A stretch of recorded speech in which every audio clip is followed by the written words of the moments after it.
I'm Ariana Brocious. I'm Kushan Avidar. And this is Climate One. We're a couple weeks into the new administration, and already we have a sense what direction the country is going to take for the next few years. Right. The president has signed a pile of executive orders ranging from trying to end birthright citizenship to pulling out of the World Health Organization and the Paris Climate Accord. And some of this is just like what he did the first time he was in office, but I have to say that some of these actions already feel more extreme, and some of them feel kind of performative. I mean, the U.S. is already the world's top oil and gas producer, but one of Trump's early executive actions was to declare a national energy emergency. It doesn't really seem like the fossil fuel industry is struggling right now.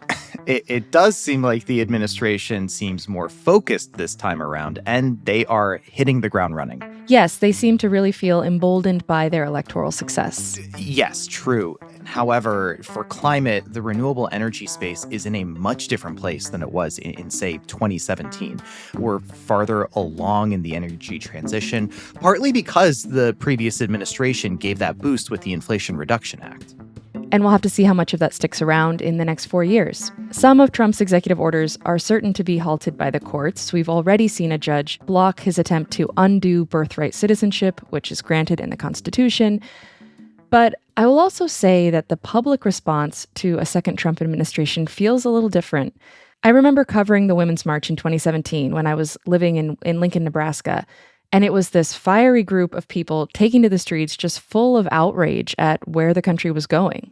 Ariana, that's a good point. I remember it the same way. I was not in Lincoln, Nebraska. I was in Washington, D.C. at the time. I was working as a speechwriter, and I participated in the Women's March.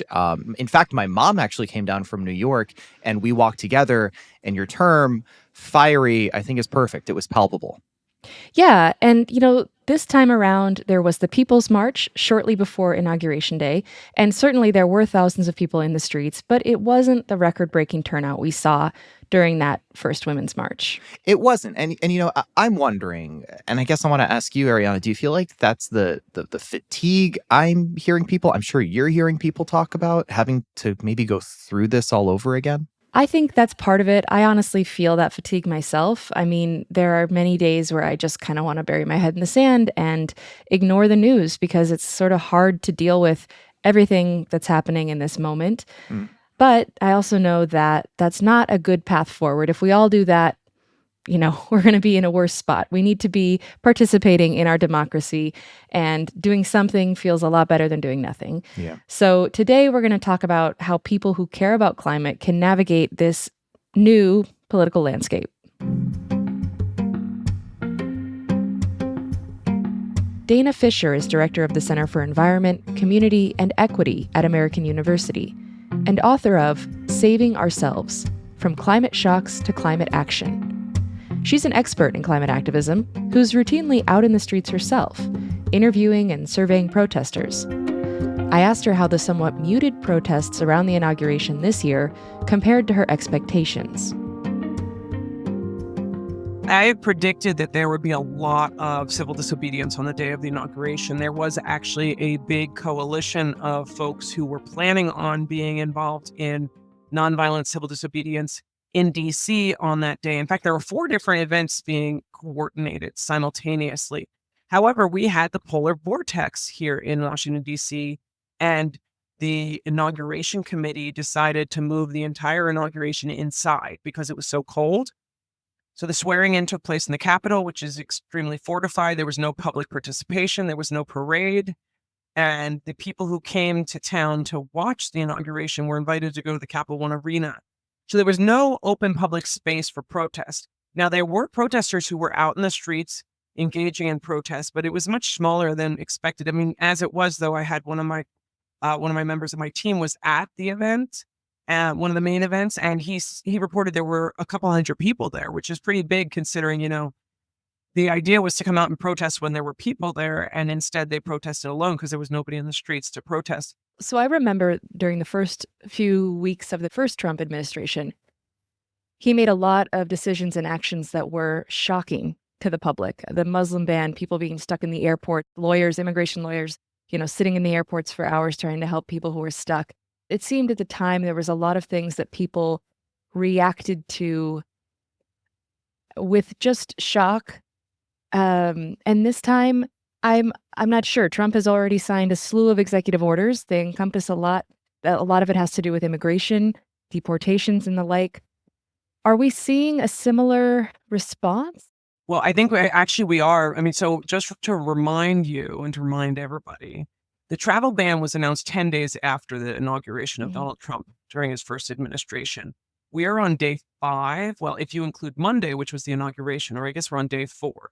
We have been overwhelmed with executive orders that include closing down DEI offices in all the agencies. There's a whole bunch of limitations that just were announced to limit the National Institute of Health. The United States has pulled out of the climate agreement. The United States has pulled out of the World Health Organization.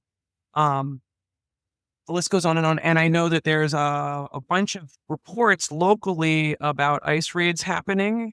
Immigrations and customs enforcement. And so basically, all of that means that people are starting to get outraged, and we're starting to see hints of it. I would imagine that we're going to see quite a bit of action. It's just that we're a little early in the game here. I mean, what happened after the first Women's March is people got on their buses and they went home, and many of them formed organizations, like they formed local hubs of the Women's March, which were like these local groups of women to work together. They formed chapters of Indivisible. Hmm. They got involved in other groups.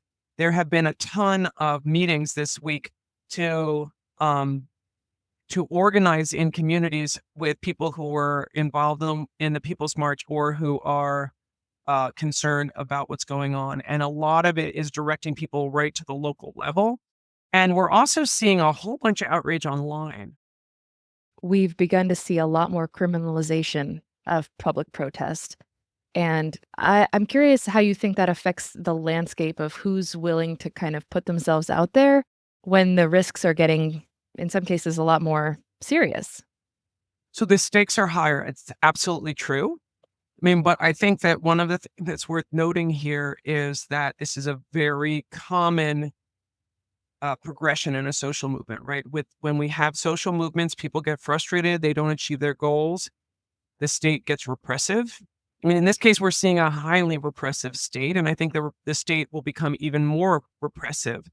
And members of social movements who are engaging in activism know that, they realize that, and at a certain point, people start to feel like they have no other choice, and this is what they have to do because they are only able to express their political will as outsiders in the political system. My sense from talking to a lot of activists in the past few weeks, and particularly last weekend, is that many of the people who are participating in activism right now feel that way. And I think, and they felt that way before Trump even took office, let alone after these executive orders. If we look back to the civil rights movement, during the period of the civil rights movement, I mean, obviously most civil rights activists were Black Americans, and Black Americans really felt like they were fighting for their legal status. They were fighting to stop Jim Crow. They were fighting to have equality and be treated equally. And obviously that struggle still continues in many ways. I mean, more so now than it was even a week ago. But, because of that, a lot of activists chose to engage in nonviolent civil disobedience. The movement was extremely nonviolent, and they expected that they were going to fill the jails, and they did. And in fact, I just showed my students a video of one time an interview that Martin Luther King Jr. gave right after one of the big protests in Birmingham, where they filled the jails, and he said, "This is the success of our nonviolent civil disobedience. This is part of the process."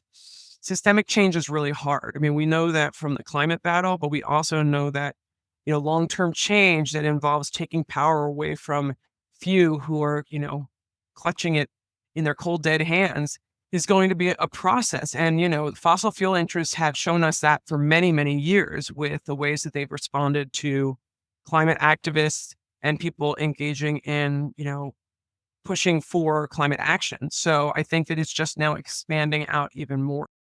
To recap just what you said there, I think it's powerful to remember that the people who were most active in the civil rights movement, many of them did so knowing the amount of risk they were putting themselves in and did it repeatedly and in full knowledge of that. So I hear that. And I also want to make the distinction here again with the civil rights movement and you stressing that it was such a nonviolent movement, such a peaceful movement. And you've done some research recently that is leading you to think that maybe we are actually entering an era where a broader group of the public thinks that political violence is acceptable and okay, which is worrying. So in October, the American Values Survey found that 8% of Democrats in a representative sample of the United States supported violence. They felt that political violence may be necessary to protect America. When we fielded the same question, it was slightly adapted. The week before the election, 24% of left-leaning individuals reported the same thing, that they thought that political violence may be necessary to save our country. And when we did this survey at the People's March, we asked the exact same question.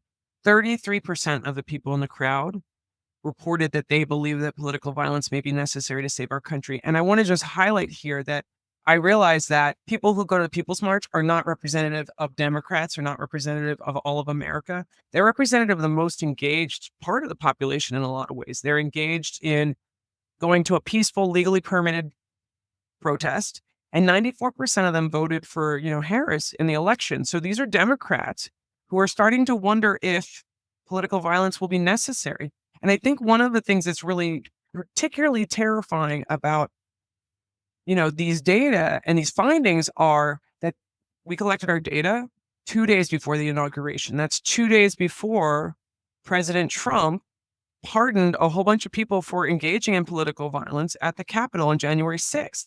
And the message that's being sent is that, maybe political violence is just a natural part of our political culture today.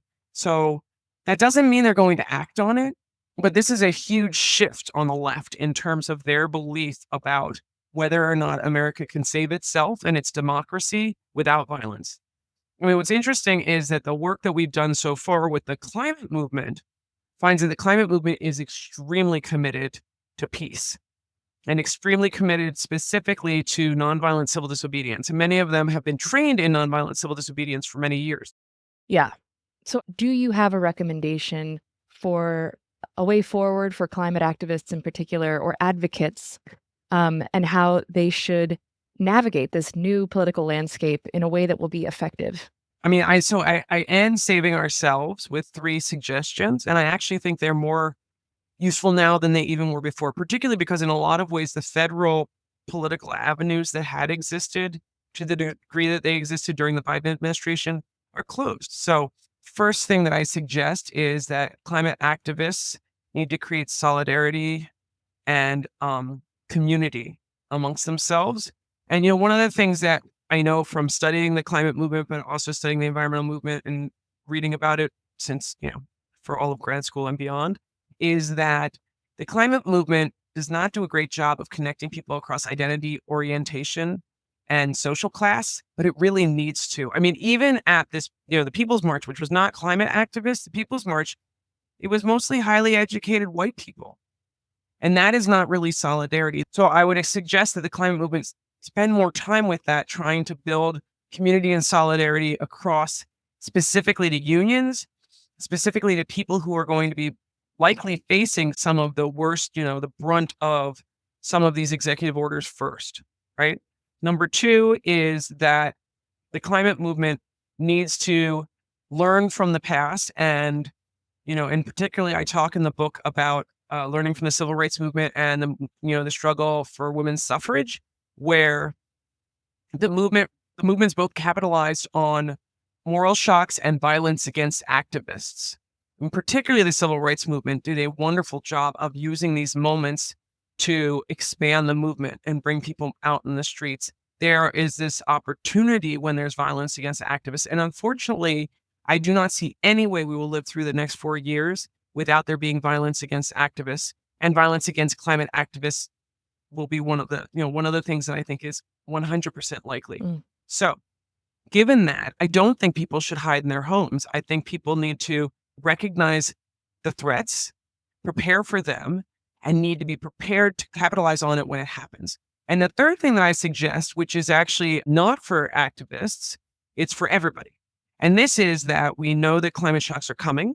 We know they're going to hit more frequently and with more severity. We also know, and everybody who's been paying attention to what's going on in California knows this, that one of the first things that happens in a disaster is you lose power and you lose cell service. So anybody who thinks, and I always tell my students this, if you think that TikTok is going to come and save you when you're stuck in your house, No, it's or your when you have no neighbors. electricity, it's your neighbors, it's your friends, your neighbors, and your community. And so one of the things that I think we all should be doing is cultivating resilience in our communities so that you have these ties to people near you who will be there to help you when and if disaster strikes. And that is why you should have a block party. And that is why you should, invite your neighbors over for dinner and get to know your community and become engaged. And we've done a lot of shows with that in mind, because it is not only just a good policy to be a human, but really can help you be more resilient in this time of climate chaos. Dana Fisher is director of the Center for Environment, Community, and Equity at American University. Thank you for joining us on Climate One. Thank you again for having me.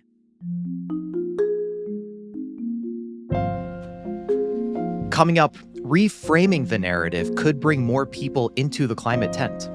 The greatest trick the fossil fuel industry ever played was convincing us that the climate crisis is a suicide rather than a homicide. We'll talk about how that could change when Climate One continues. Help others find our show by leaving us a rating or a review, or by sending one of your favorite episodes to a friend. Thanks for your support.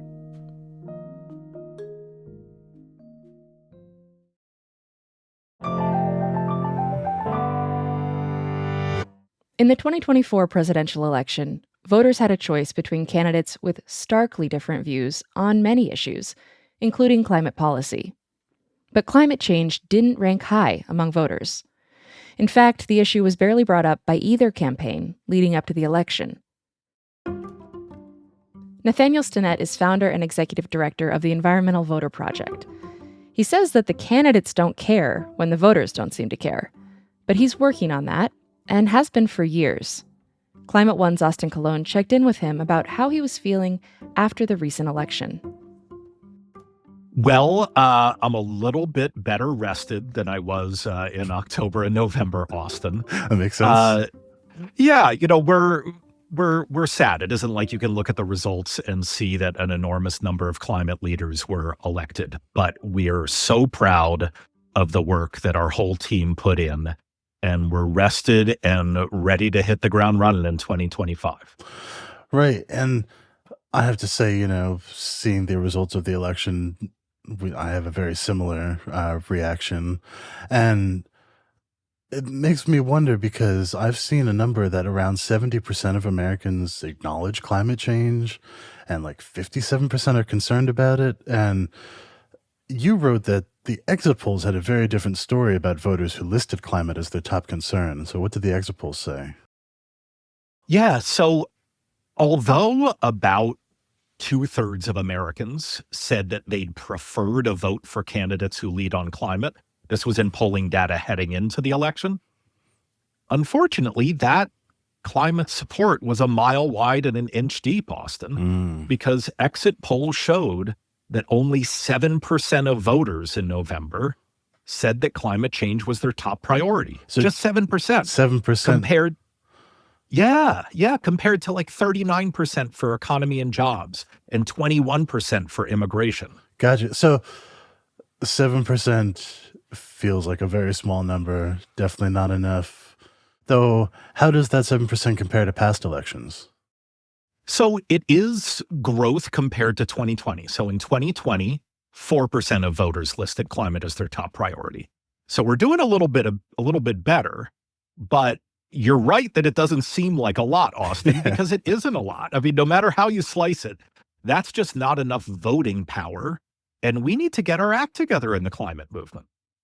Right. And what would you say would be like a threshold of support where political leaders are going to have to listen whether they want to or not?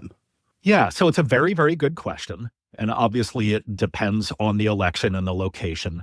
But to give some context from this last presidential election, the number one priority of voters in exit polls was 39% said that economy and jobs was their top priority. 21% said immigration, 11% abortion, 8% healthcare, then 7% climate change. So climate change was kind of in the middle in fifth place. I think we would want to get it at least to third place, get it up into the 15 or 20% range so that politicians feel like they're forced to address it. Kind of like Kamala Harris felt like she was forced to address immigration. Right. Even though it might not have been the issue she wanted to talk about, she felt like it was important to so many voters that she had to address it. And climate change isn't there yet. And recently you wrote an op-ed about 3 ways to address climate politics differently. So it sounds like you have a plan where we can start, growing that support. So let's start with the first thing. How the climate story is told. Why does that top your list? Yeah, so people are probably tired of hearing the word narrative, but the truth is a good narrative isn't just a gimmick. It's what the famous historian Yuval Noah Harari calls our species superpower. We have, as a species, have evolved a narrative as like a survival technique, kind of like other animals use camouflage, because it allows us to cooperate with huge numbers of people to solve enormously complex problems. But when we look at the climate crisis, the narrative of the climate crisis, it's broken. And here's what I mean by that, Austin. Most individuals currently view ourselves as the villains of the climate story, right? Because of our consumer habits. And boy, is it hard to win a battle against yourself. Yeah. And also, I'd like to point out too that that's not an accident.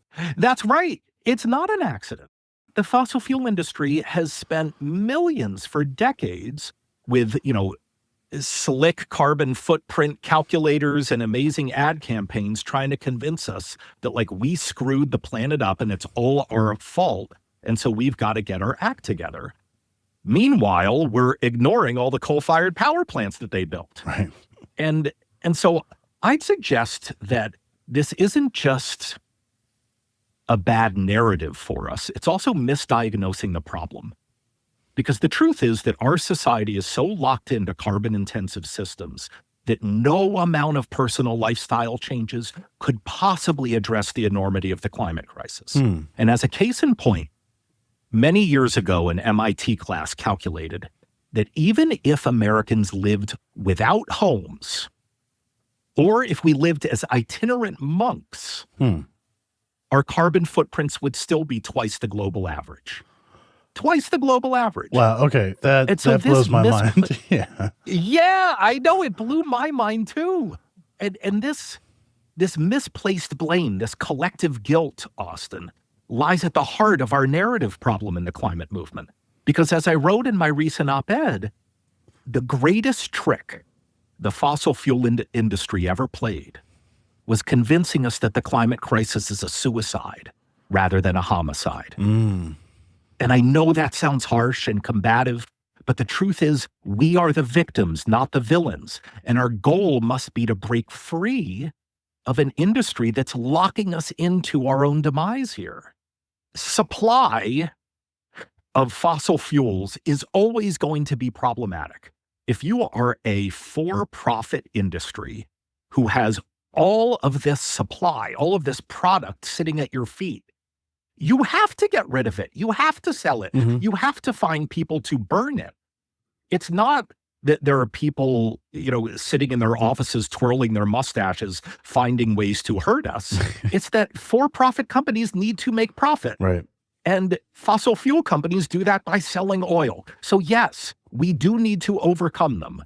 And we should not shy away from being combative because again, by defining a villain and coming together as a cooperative group to reach a collective goal against that villain, I mean, that's how we win world wars. That's how we cure diseases. That's how we land on the moon. This is our species superpower. Right. So species superpower, telling stories, reframe the stories, the first steps. And then you say the second point is that there needs to be more focus on voters than politicians. So what does that look like? Sometimes I like to think of politics as a marketplace with a supply side and a demand side. And usually all of us focus on the supply side, by which I mean we campaign for candidates on the assumption that if they win, they're then going to automatically supply good climate policy. Right. But that supply side theory has a bunch of problems with it. Two problems in particular. The first is different groups of voters vote in different elections. Right. So in 2016, 139 million people voted. 4 years later, 160 million people voted. Last November, it went down to 156 million. And we in the climate movement need to make sure whenever there's an election, no matter how many people show up, we pack that group with as many climate voters as possible. That's what I mean by a demand side focus. But the second thing, Austin, and I'd suggest this is even more important, is that we need to recognize that even when we do elect good climate leaders, it isn't like they can then just snap their fingers and make good policy happen. Right. No. They still need to pick and choose what to spend their political capital on, and they're not going to spend it on an issue like climate that so few voters prioritize. And so ultimately, politicians always go where the votes are because they want to win elections. And right now, we don't have enough climate voters in the marketplace demanding climate leadership. So that's why I say we've got to focus on demand, focus on the marketplace, and just saturate every election with as many climate voters as possible. Interesting. Yeah. So it's funny. We've kind of seen for a while that, the supply side theory of economics, trickle down, does not quite work. So it seems like you're saying trickle down politics isn't going to work for people who are worried about the climate. It's a great way of putting it. Trickle down politics does not work. And, we can choose to be frustrated by that, or we can see it as empowering. We can recognize that, because politicians are in the business of winning elections, that means that in some ways they are responsive to public opinion, but only, and this is a big, big caveat, only to the opinions of voters. Right. Because they're the people who actually decide who gets to be a politician. And our problem in the climate movement right now is that all of our potential political power is sitting on the sidelines whenever there's an election. And we've got to change that. Right. Create a demand, force politicians to listen to us. I get that. And so then the third point you prescribe is the need to be campaigning year round at every level of government. So what does that mean? And especially, how does that compare to the way it's done right now? I mean, right now, I'd say the best case scenario is that people view politics as something that only happens every 2 years. I say that's the best case scenario. Yeah, I was going to say that's generous. It's generous, right? There are probably a lot of people who only think about it every 4 years. Yeah. But the truth is, climate policy is made at every level of government. And so we've got to start viewing each and every election as a precious opportunity for the climate movement. And so let me give you some examples, Austin. Just this year, 2025, we've got big statewide elections in places like Virginia and New Jersey, where the governors and state legislators who are elected are going to have control over utility regulation, transportation funding, building codes, so many important things. And then there will also be thousands, literally thousands of local elections, including a mayoral election in our biggest city, New York. Right. And in all of these cities and towns, mayors and city councilors will control zoning codes, traffic laws, open space, and other important areas of climate policy. And so, simply put, the climate crisis isn't waiting for us. And we've got to fight and win every battle we can. And that means we can't keep our powder dry. We can't just sit and wait for 2026. We've got to get involved in these local elections and make sure that climate voters show up and help climate leaders win and ultimately enact good local climate policies. Right. And, local climate policies are important. As you said, there's an election for mayor here in New York City where I live. And, we've just seen the long battle over congestion pricing end, and it's finally been implemented. And so far, I mean, obviously, it's really early and we don't have a ton of data, but, you know, travel times through Manhattan have been cut down. There's definitely less cars on the road, at least in the first, couple weeks of implementation. And our governor wavered, but, I worry that if we had somebody who's even less committed, it just wouldn't have happened at all, given how difficult it was to get passed. That's right, Austin. And I think this is a perfect example because often when we think of the climate crisis, we think of things that don't necessarily impact our daily lives, like sea level rise or disasters that might not be in our neighborhood. But when you talk about like dramatically reducing someone's daily commute, I mean, that directly impacts their quality of life. And this is something that just in a matter of days has changed in a really significant fashion in the biggest city in our country. Yeah. And so these local and state climate policies can really impact people's lives and their wallets and their happiness. And do you think it's going to be much more difficult for people to act on a local level, given all of the noise and distraction that are going to be happening at the federal level? Well, it is always harder to get messaging through to voters in lower turnout elections, like local elections, than in federal elections. Because you're right, most of our attention is devoted to what's going on at the federal level. That being said, there's also huge opportunity in these local elections because so few people vote. If you think of an election as a fraction, the denominators are so much smaller in local elections. So few people vote that if you just increase turnout of climate voters by 1 or 2 or 3%, you can end up having a dramatic impact. So yeah, it's harder to communicate with people about local elections, but it's also so much easier to make a big difference in the outcome. Right. So what first steps do you think organizations or individuals should take to make these, big changes that you're suggesting? I'd say the first step is, as organizations, we need to do a better job of educating our membership in how important and powerful these below-the-radar elections are. And I understand why that's hard, right? Everybody is focused on presidential elections and midterm elections, and that's often where you get the most volunteers and where nonprofits get the most donations. And so it's so much easier to just think about those as the important milestones. But if we can start educating our members and our volunteers about the enormous opportunities in these local elections, well, then not only will it be easier to get the movement involved in these opportunities, but I think that so many people will feel less hopeless and frustrated about the climate crisis because all of a sudden, there will be opportunities almost every day to make a difference in climate politics, rather than having to wait every 2 or 4 years. Right. Well, Nathaniel Stinnett, founder and director of the Environmental Voter Project, thank you so much for joining us today on Climate One. Thank you for having me, Austin.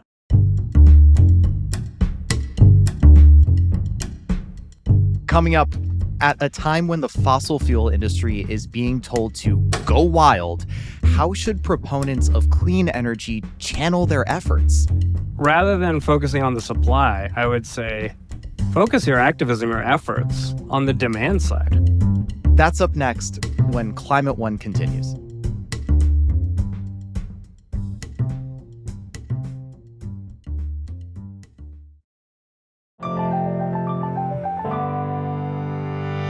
So far in this episode, we've talked about what the new political landscape might mean for climate activists and climate voters. But those aren't the only two groups or the only two levers we have to work with. That's right. In this country, economics shapes the future at least as much as politics, and the two are very difficult to disentangle most of the time. True. And President Trump likes to think of himself as a savvy businessman. I mean, he's surrounded himself with billionaires, and he seems to care what effect his policies have on Wall Street. He's made a lot of statements about unleashing America's energy production. It seems it's more a way to let the fossil fuel industry slam the gas pedal all the way to the floor. Oh, I see what you did there. Thank you. But yes, I agree. All this talk of liquid gold, it does really make me wonder, what does the future of renewable energy look like over these next few years? So to find out, we invited Arnab Datta on to chat about the energy landscape. He's Director of Infrastructure Policy at the Institute for Progress, and he's actually a good friend of yours, right, Kusha? Yes. In fact, there's a story here, if you'll indulge me. Back at the end of December, I called a good friend of mine, like Ariana, good enough that he was at my wedding. We were catching up and he asked me how work's going. And I say, I'm about to start co-hosting this show about climate policy. And I know you work in climate policy, so I thought you'd be interested. It's called Climate One. And he goes silent for a second. And then he laughs and says, "You're kidding me. I'm going to be a guest on Climate One next month." And that's Arnab. Yeah. So the first email I sent, Ariana, I think you might have been on this email. The first email I sent to the Climate One team was, "Hey, small world, but I'm really good friends with someone you're going to have on the show next month." And the team's response was, "Well, I hope you guys will stay friends because he's going to be your first guest."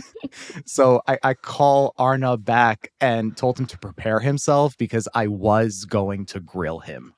Okay, so not a soft interview, what we're about to hear. I tried not. Okay. We taped this interview the day after President Trump's inauguration.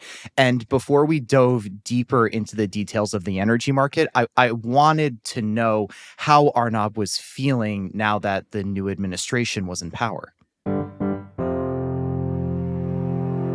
I think one thing I generally try to live by is breathe and wait for us to see how this all comes out. Day one is always a day of executive orders, but executive orders are really about implementation. And there's a lot of difficulty and details to be sorted out in that process. And I think it's important to sustain over the next 4 years to keep the perspective. So you're breathing right now. I'm breathing. I'm only breathing. You're only breathing. A lot of executive orders. You're saying that is kind of to be expected. Take a deep breath. It's going to be 4 years. Look ahead, because there is kind of a road ahead, you're saying? I think there is, yeah. And I think, there's a lot of constituencies to manage when you're in power. And they're like any political party, like any president, President Trump is going to experience that. Yeah. So we'll see how it goes. It's interesting to talk about the road ahead because you wrote a op-ed in the New York Times late last year. In it, you wrote that since 2020, America's energy market has evolved. And that fact means that we shouldn't feel all is lost for the climate under the Trump administration. So help me make sense of that. First of all, I think it's super important to talk about how the energy market has evolved. How do you think it has evolved? I would point to three big things, I think big macro factors for the energy market over the past 4 or 5 years. One, I think from a legislative perspective, we passed the bipartisan infrastructure law and the Inflation Reduction Act. And what those laws did is they made big investments in energy infrastructure and innovation. And ultimately, the incentives of those laws were to make decarbonization good business. And as a result of those bills, we've seen a surge in new investment in clean energy. So since the passage of the Inflation Reduction Act, there's been over $500 billion in public and private investment in clean energy. In the past year, to 2024, there's $272 billion invested across the U.S. in the manufacture and deployment of clean energy. And a record of this $71 billion occurred in the third quarter of 2024. And these are dollars spent on facility construction, retail purchases. So this is real money that is being invested in these sectors. So that's really one big macro factor. I think a second one is you saw coming out of COVID and then also following the Russian invasion of Ukraine, I think there is a new focus actually on resilience and diversification and making sure that we're not too dependent on any one country. And so in the US, that's meant a wave of investment in supply chain resilience, trying to decouple a bit from China, which is dominating a lot of important markets for energy production, critical minerals and different sectors. In Europe, you've seen that in natural gas, where as a region, they're pretty dependent and have been pretty dependent on Russia for natural gas, and they're trying to decouple away from that. The sanctions, were a forcing mechanism towards that, but that's really changed energy markets as well. And then the third big macro factor I would add is that we, over the last 4 years, went through a period of very high interest rates. And interest rates restrict capital investment of all kinds, from housing to manufacturing to energy. And this is really actually the biggest barrier to energy investment I don't think people talk about. And because energy investment is, a lot of costs up front, you have to purchase, equipment, facilities, that tends to be pretty interest rate sensitive. And now we're in a period where interest rates are coming down. The pace of that remains to be seen, but that could be a big boon for clean energy investment as well. One interesting fact about the first Trump administration is that it was a huge boon for clean energy investment. And a major factor in that was that interest rates were quite low for a period of it. So I hear you say there is a path ahead. You can point to at least 3 big macroeconomic forces here. Do you think all of that provides insulation from potentially hostile Trump policies?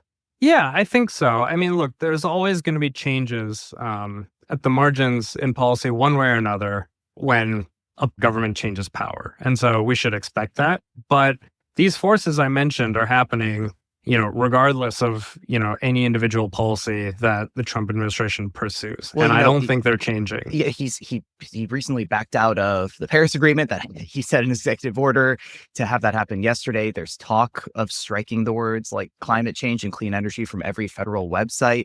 What parts of Biden administration climate policy do you think is going to survive? I mean, I expect the Inflation Reduction Act to be pretty resilient itself. That bill was, even though it was a partisan reconciliation bill, it was a bill that reflected a lot of diverse constituencies, from businesses to farmers, and a lot of people are invested in that. And you see that, in wake of calls to repeal it, that, the CEO of ExxonMobil is saying that this is a good bill and should stay intact. And so I really think that there's potential for that bill to stay in place. And that means that a lot of those investments will stay in place. Because the business incentive aligns with the climate incentive in those cases? Yeah, exactly. And I would even go broader. It reflects a diverse set of constituencies. A lot of the Inflation Reduction Act, the top districts, I think 9 out of the top 10 districts receiving Inflation Reduction Act money are red districts. You saw this before the election, that a group of 19 House Republican members sent a letter to Speaker Johnson defending the bill, saying that it was supporting innovation and good jobs in their districts. And so I think, with a 2-vote majority, it's going to be pretty hard to pull that back. Joe Manchin said to President Trump, and this was in with respect to the Affordable Care Act, which was also, referred to as Obamacare. It was that people in my state might not know who gave them health insurance, but they will definitely know who took it away. So the fact that there are real investments here that could be pulled back, and that's going to mean, fewer jobs, fewer facilities built in your district, that's something that could be really challenging. I think that's a really important point. There's this whole concept in behavioral economics about how much more acutely people feel loss than they feel gain. In your work, you've described kind of this old paradigm for climate activists in which there's this all or nothing, almost antagonistic approach through protest and litigation. Let's move away from the IRA for a second and just kind of focus on the narrative here. What, in your opinion, did that kind of like old school climate activism, as you see it, look like? Can you give an example of it? Yeah, so I'll give you 2 examples from recent history. I think just to zoom out, there was a a focus on the supply side of the fossil industry. So a number one priority for several large environmental groups was to basically end all export facility permitting for liquefied natural gas, for LNG. And I think this was really misguided for a number of reasons. For one, just because a facility is permitted does not mean that it will be constructed. And right now, we have billions of cubic feet per day of liquefied natural gas export capacity permitted that is not being constructed. And that's simply because the market will not support it. And it won't support it for the foreseeable future. So permitting in and of itself isn't enough, you're saying. What else? Exactly. And so, well, I think also related to that, like there's a political challenge there, right? Is that when you focus on the supply side, you tend to get pushback, right? Like people consume this energy because it gives them something. It lets them flourish. It lets their lives. Countries do it because they want to build manufacturing capacity so their citizens can flourish. And when you antagonize that development, I think you turn people against you. And this would be fine if the climate impact of it was secure. But with, for example, that LNG pause, there was basically negligible impact from that, all those years of advocacy for that LNG pause. And I think that's really problematic. It's funny that you use the term antagonizing, because I could imagine a listener who identifies as a climate activist listening right now and feeling slightly antagonized, because what they might be hearing, and I see you smiling right now, so I think I might be hitting on something. What they might be hearing is, listen, you have to compromise, you have to make strange bedfellows, and sometimes that means incentivizing the very businesses that are the cause of a lot of the climate stuff, the climate challenges we're dealing with today. When you go out and say things like there is a path ahead and it involves working with fossil fuel companies, et cetera, do you get pushback on that? And what pushback, if any, rings true for you? Yeah, I certainly do. I also don't think that you should abandon all, regulatory or like restrictions on supply, as we would call it. Like, I think pollution standards are very important. And I think that's something we should be fighting for. But if we go back to the LNG example, if the LNG pause, which is, again, overturned on day one, if that activism had gone to defending those pollution standards, which are popular, which have political salience because people don't like pollution in their communities, that would probably have been a better tactic. So I think that is like a prioritization that I'd like to see. Okay, so prioritization, let's make it more general, because I think that's such an interesting example. You're touching on reframing the way that we think about activism in a certain sense here, where the opportunity lies. What do you think would be more effective climate activism, especially given our current and emerging political landscape? Yeah, so I think there's like a fundamental understanding that fossil fuels will continue to be produced as long as people need energy and demand it. And so rather than focusing on the supply, I would say focus your activism, your efforts on the demand side. How do we make sure that clean, carbon-free alternatives are not the alternative, that they're the default, that they're the choice that everybody wants, right? And there are reasons why people, why countries, why companies, why individuals would demand that clean energy. But it requires you to take very seriously the cost of those alternatives. And right now, they're just not competitive.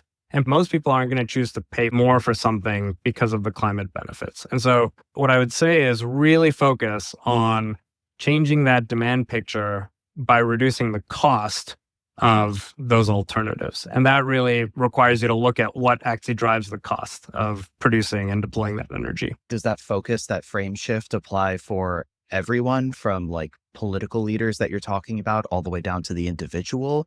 And if so, how does it kind of differentiate as you go down that stack in terms of influence? Like, what are you suggesting to folks who are creating policy versus me as just somebody who cares a lot about the climate and is trying to navigate this new environment that we're in? How does it look different between those two parties?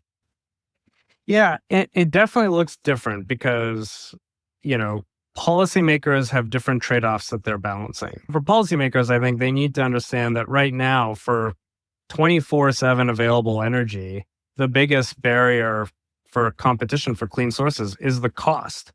And so they need to find ways to bring that cost down. If you're an individual, you have to balance what you can afford, what you can pay for, and your other, your values that you want to live by. As an individual, you can also choose to activate and be an activist for certain policies. And so I would say, really focus on the policies that will change that demand picture, and help reduce the cost of those alternative energy sources. So I would say, one big thing over the next couple of years is going to be defending the Inflation Reduction Act, which is, a place that people can put their personal activism. They can call their congressperson. But also in terms of a proactive policy, I would say a huge source of consternation within the energy and climate policy world over the past couple of years has been this concept of permitting reform. How do we change how we build and permit energy infrastructure? How we do it now creates huge costs for clean energy development because there's a lot of litigation, there's a lot of costs of that process. We need to bring that cost down. That's one way to bring the cost of those alternatives down. And so I would say for individuals, you should organize and activate for those policies as well.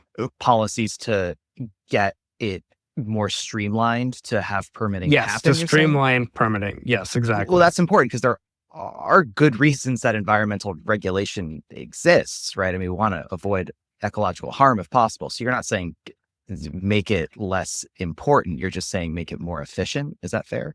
I would say that, yes. And I think there's, it's important to, differentiate here between substantive environmental laws. I don't think we should relax our air pollution standards, our clean water standards, but there are laws on the books that are purely procedural. One good example of this is the National Environmental Policy Act, which requires the federal government to undertake an analysis of the environmental impacts of any major action that it takes. And what this has become, even though, it ostensibly served a good purpose when it was introduced in the 1970s, it's really become a magnet for litigation. And litigation just blows up the costs for energy project development, for transmission, which is absolutely, absolutely essential for clean energy development. We need to build more transmission infrastructure. And so if you blow out that cost, it just, it makes it uneconomical as an alternative. And my mind keeps going back to this idea of kind of in this new emerging political landscape, climate advocacy looks like aligning business interests with climate interests, which is not something necessarily new. But I keep going back to this idea of allowing fossil fuel companies to, for instance, create new infrastructure, which could potentially lock in their use for decades and further entrench some of the bad behavior that has gotten us to the place where we are now. Isn't that enough of a reason to advocate for reducing or banning this kind of behavior from fossil fuel companies outright?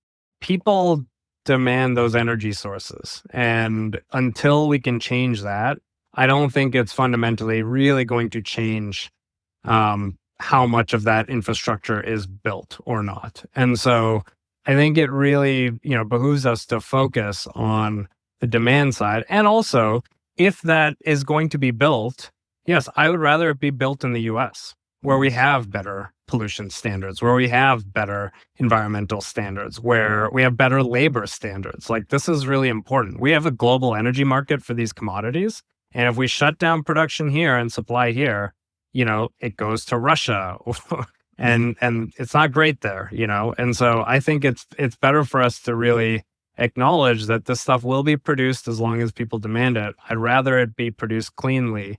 That's a place where, some oil companies really do want to play a role in reducing the carbon footprint. The CEO of Occidental is, she's been a real leader on this, on advocating for this. I think there are companies to partner with here. Arnab, if you had a magic wand and you could wave it and change one behavior that we read about in the news or that you see in your work to get to outcomes that you believe are possible, how would you wave that wand? What behavior would you want to see change and why? Yeah, decarbonization is fundamentally a problem of, can we build a decarbonized society? And to me, I see that as an investment challenge and a challenge of building. And so we need to start from a mindset of we need to build. We need to build a lot of stuff, and we need to build it fast, and we need to build it to further decarbonizing.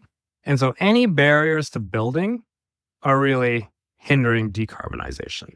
The environmental movement that came out of the 70s, because pollution was really bad, air pollution, water pollution, was one about blocking, industrial activities because it was having these really harmful effects. Now, decarbonization requires a fundamentally different mindset, a mindset of building. And so I would like to see, activists, climate policy people, everyone really buy into that mindset. Arnab Datta is the Managing Director of Policy Implementation at Employ America and Director of Infrastructure Policy at the Institute for Progress. Arnab, thanks so much. Thanks so much for having me. And that's our show. Thanks for listening. Talking about climate can be hard and exciting and interesting. And it's critical to address the transitions we need to make in all parts of society. So please help us get people talking more about climate by giving us a rating or a review. You can do it right now on your device. And hey, if you like what you hear, consider joining us on Patreon and supporting the show that way. Climate One is a production of the Commonwealth Club. Our team includes Greg Dalton, Brad Marshland, Jenny Park, Austin Colon, Megan Basilia, Ben Testani, and Kusha Navadar. Our theme music is by George Young. I'm Ariana Brocious.